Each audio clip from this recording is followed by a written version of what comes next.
What is going on, guys? Welcome back to Copying the Rates, and today's stories come from r/EntitledPeople. And today's first story comes from quantity number 45412. I should have sacrificed myself for her. So I'm not entirely sure if this qualifies as an entitled parent or just someone who's mentally insane, but this just happened a few hours ago. So here goes. I, 29 male, work for a small hardware store in my city. I'm about 6'2", chubby, but still muscular from all the heavy lifting I do for work. Early this morning, me, and we will call her Nancy, 49 female, were at the store before opening to do inventory. It was about an hour before opening, and Nancy went outside to grab something from her car. She came back in a few minutes later at gunpoint with someone walking behind her. I've never been involved in any kind of robbery before, aside from minor shoplifting attempts, so I froze in place. The gunman pointed at me, telling me to keep my hands visible and to follow them. Nancy was technically the opening manager, and therefore had the keys to the store and vault in the back office. So he held me up while she emptied it. He was gone in about 10 minutes, but it felt like an eternity. Our store doesn't have any kind of silent alarm, so once we were sure he was gone, I went and called 911. After I got off the phone, Nancy comes up to me and asks, word for word, "What the F.I. is wrong with you?" I stare at her, completely caught off guard, and asked her what she was talking about. She proceeds to rant at me up until the police arrive. To sum up her rant, she basically says I was a pathetic excuse of a man for not protecting a single mother when she was in danger. I asked her what she expected me to do in that situation. She expected me to try and get the gun away from him so he couldn't hurt her. It was around that point that the police arrived to take our statements and ensure we were okay. My actual boss is on vacation this week, but has given me the next 2 days off, paid. I love this guy. To recover from the shock of the situation, and to call him if I need anything. I haven't told him about Nancy's rant yet. I'm still trying to process everything she said to me. Edit, sorry, still new to posting. Wasn't sure if this info is relevant or not. Nancy is divorced, and her son is 19 years old, college student, who doesn't live with her. During her rant, she kept going on about who would watch my baby if I died. Stuff like that. I'm hoping it was just adrenaline from the robbery, but if the next time I see her, she's still acting that way, I'll report her. Edit 2. I greatly appreciate the comments people have sent. I didn't think I'd get that many replies. There have been some comments claiming Nancy was in on it. She seemed generally terrified, so I doubt she was, but now I can't get that thought out of my head. Wow, OP. That sounds absolutely terrifying. Holy crap, you got held up at gunpoint.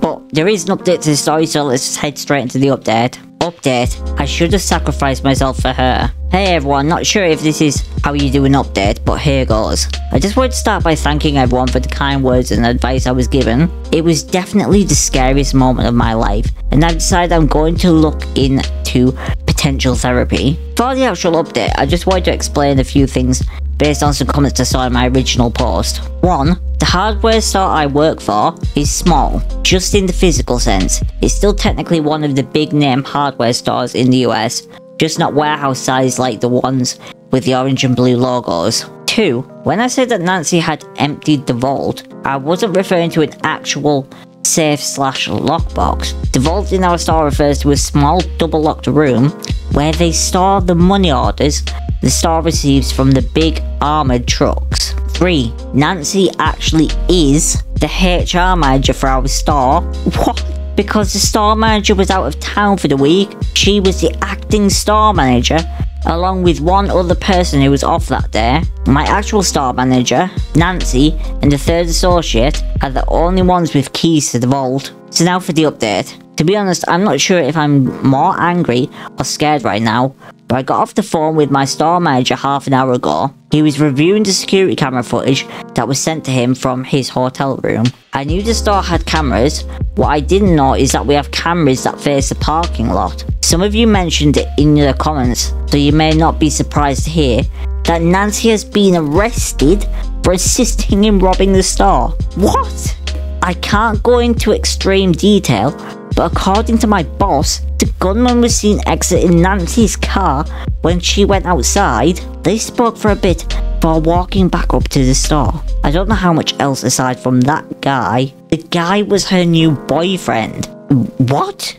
I am feeling so many different emotions right now. Confusion, anger, fear, etc. She traumatized someone 20 years younger than her for a few $1,000s. I don't know if she was chewing me out about the single mother thing because she'd hoped I would have done something to warrant getting shot over. All I know is that this woman, who originally did my hiring interview, is mentally insane. As I said, I think I'm going to look into therapy for this. It's just too much for me to process alone. My boss has offered me additional leave of absence if needed as well. So for now, I'm going to take some time off, and if I get any more info I can share, I'll further update you. Wow, OP, that is something. The gunman was her new boyfriend, so she was in on it.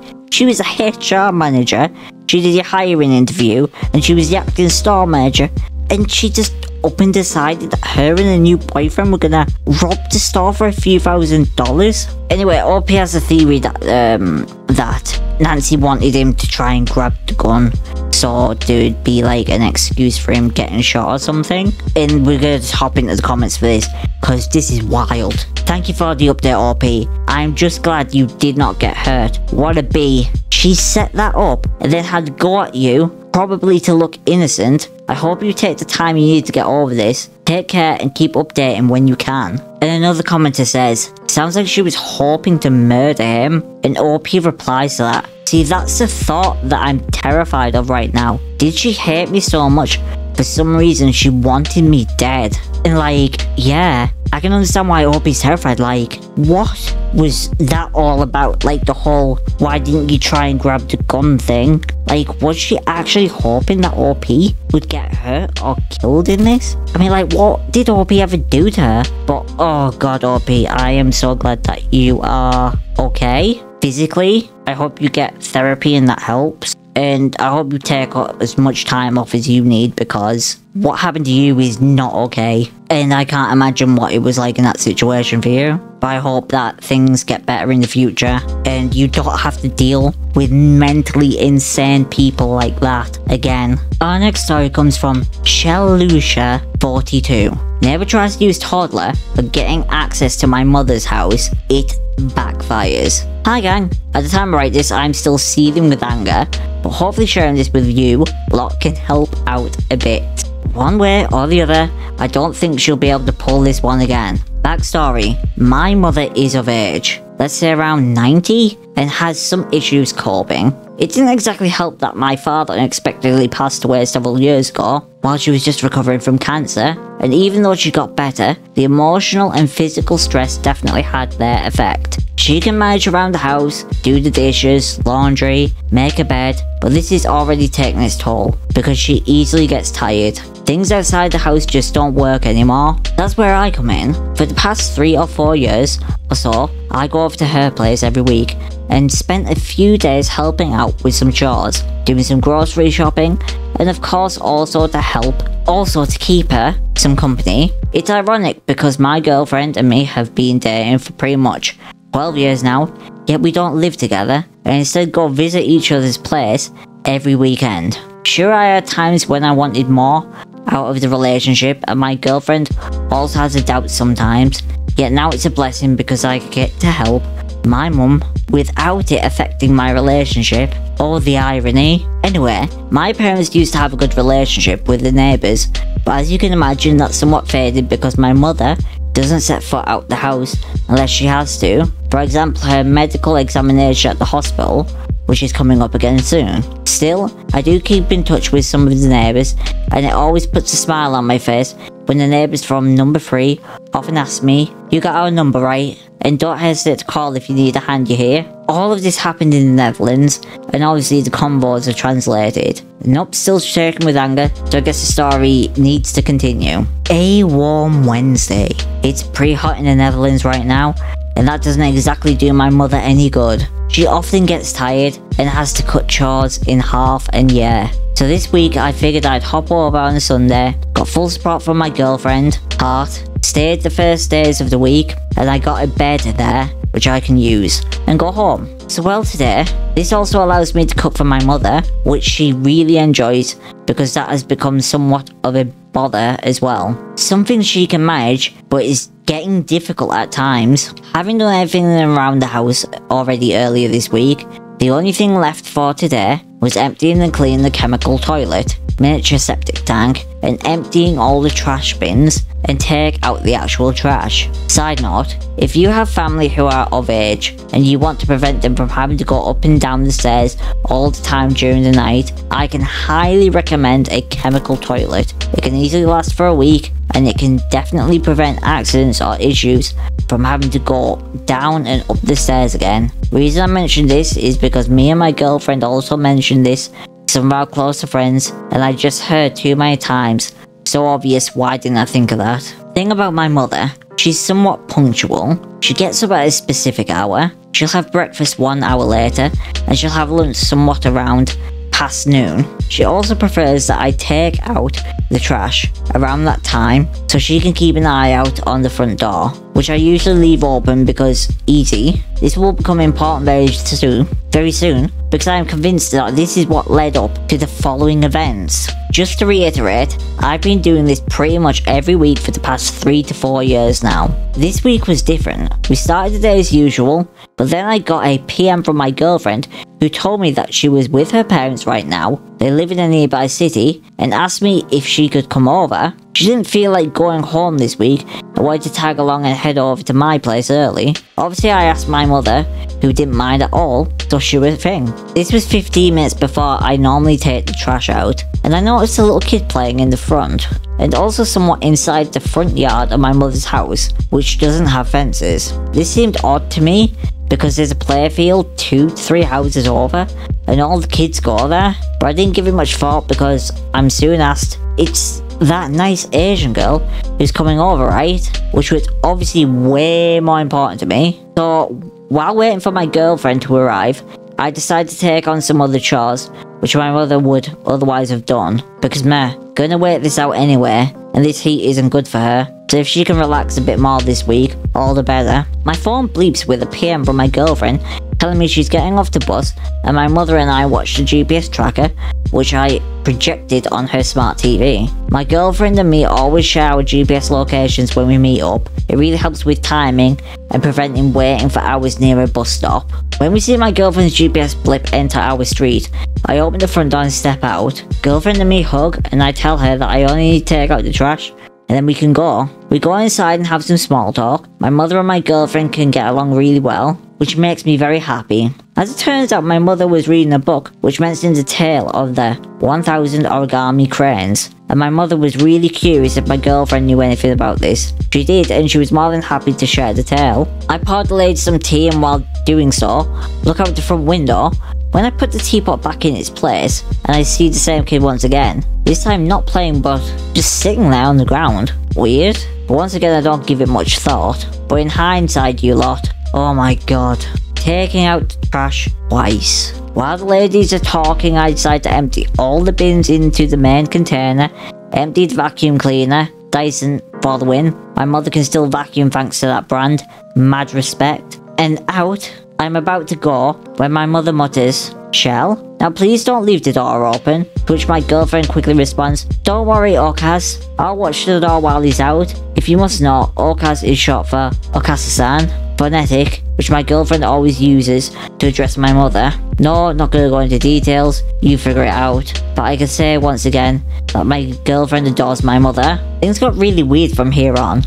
I go out with the trash bin. There's a storage unit down the street. You scan your card, the thing unlocks, you pull it open and put your stuff in, and then close it. Easy. While I'm walking, my girlfriend is standing in the doorway, but a few steps backwards. Next thing I hear, "Now, go, go," from across the street, but I don't give it much thought. I mean, there was a kid playing in the street for most of the times, it seemed. So, when I dispose of the trash and walk back, I see the same kid from before running across the street without looking.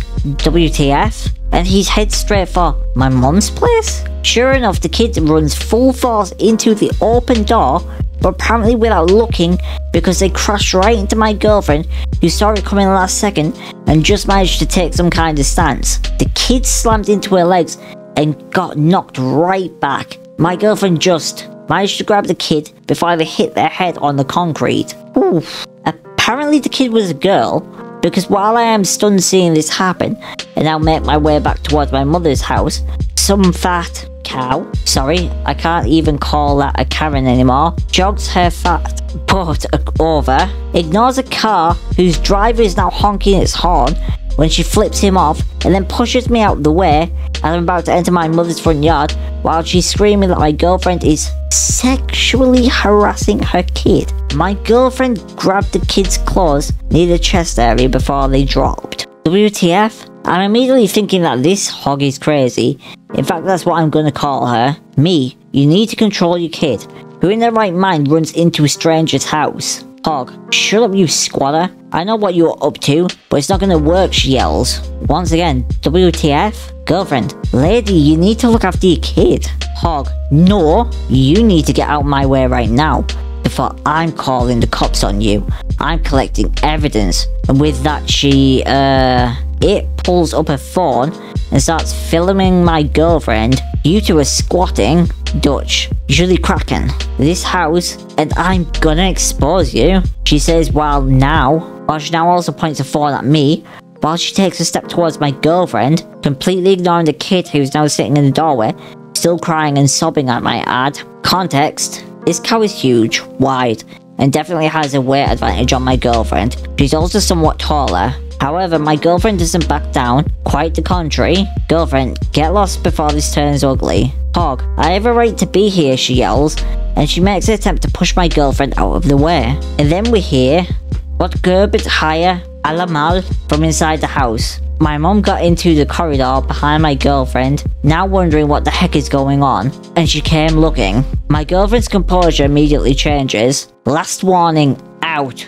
Wakaya Latsa, washoing, she yells, but nope. The hog already storms over. I can immediately tell that this was a bad move. My girlfriend was well aware of my mother behind her, and she was definitely not allow her to come into any harm. The very moment the hog took one step over the Drempel house entrance, my girlfriend kicked the hog's shins full on, hard enough for the hog to hold. She now cries out in pain while grabbing her leg.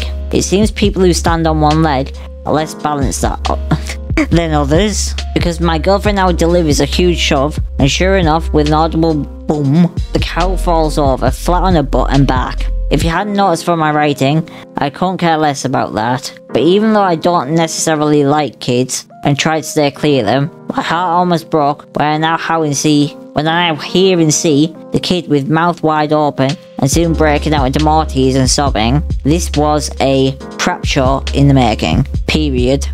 My girlfriend jumped over to the hog and started checking vital signs, whilst also calling an ambulance. I'm trying to look after the kid and calm them down, not knowing what the heck I'm supposed to do. So I tell them to relax, ask them if they're hurt from the collision with my girlfriend earlier. They forcefully shake their head, and I tell them that, I'm sorry, but you can't just come into a stranger's house and force your way in. Oh damn. Auntie was bad, right? They tell me, still sobbing. I nod my head, and much to our surprise, no, much to our complete shock, the hog gets up, pushes my girlfriend up the way. What did you say, you little brat? She yells, and even slapped the kid. You're useless, which is when my girlfriend completely lost it. Sorta. She pushes the hog away, shoves it out of my mum's yard, and playing out tells her that if she even dares to try and come back in, she'll let her have it, during which she dials 112, that's the Dutch version of 911. As it turns out, domestic problems aren't much of a concern in this city. They'll try to get an officer down there as soon as possible. Girlfriend, but how long will that be? 112, an officer will soon be there in about 90 or so minutes. 1.5 hours? That's gonna help, not. So I asked the kid, who is still crying their eyes out, if they want to go back to their mom. Head shakes. No, I hate her. She's a bad auntie. I just reached my limit here, and thus I now grab my phone, look up and find the number for Child Protective Services. I think it's called in English. In Dutch, the Kinderbescherming. I tell them everything. CPS, can you please repeat the address? Me, this is the address of my mother. I think they live down the street. Kid, number. Girlfriend looking over. Good job. CPS, that's the repeat address. How serious is it? And when I tell them the brief story, we're coming over right now. Me, the Kinderbescherming. commit Aaron. CPS is coming over right now. The hog squeals, making one more attempt to push my girlfriend out of the way, who immediately shoves her back, after which she just flings her arms and yells at the kid, "This is all your fault, you little brat," and then just storms off. Mom/auntie of the year right there, for sure. Insult I best not repeat. The hog squeals, makes one more attempt to push my girlfriend out of the way, who immediately shoves her back, after which she just flings her arms. I've already read of it. CPS did come, we all got inside, which was very taxing on my mother, who isn't accustomed to so many strangers. We quickly moved to the kitchen, and then back outside after the personal stuff was relayed, and the kid was taken by CPS. Something was not right here, you guys. Not at all. As soon as they understood that they didn't need to go back home anymore, the kid ended up hugging my girlfriend, well, her legs saying thanks at how she saved them. CPS took her away. My concern now was with my mother, so we installed cameras. My mum never opens the door in the evening anyway, and always looks out the window before doing so, but now we have some extra fail-safes. Effing hog. Police never showed up, at least so far. Domestic issue, and all. Girlfriend and me are back at my place. Brief update. First, thanks for all the comments and such. I think I'm managing to get it out of my system. Special thanks to TimelyEgg6827 for making me go dull, because yeah, facepalm time, because your comment about a door chain never came to mind on the to-do list. In the meantime, partly because of that, I decided to call the neighbours from number 3. They weren't around during the happenings, but they do know their neighbour across the street, a bad egg, so to speak. As it turns out, the police actually make an appearance this evening, come over to talk to her, so they saw. At least it's something. And wow, OP, that was quite a story. I am glad that that kid is okay. I have no idea what the hell was going on there. Like, was the kid just that terrified of her that they ran into someone else's house? Or did Auntie, like, put them up to it? And what was all this nonsense about them being as squatters, right? It just lady sounds completely insane. But that kind of almost, like, made me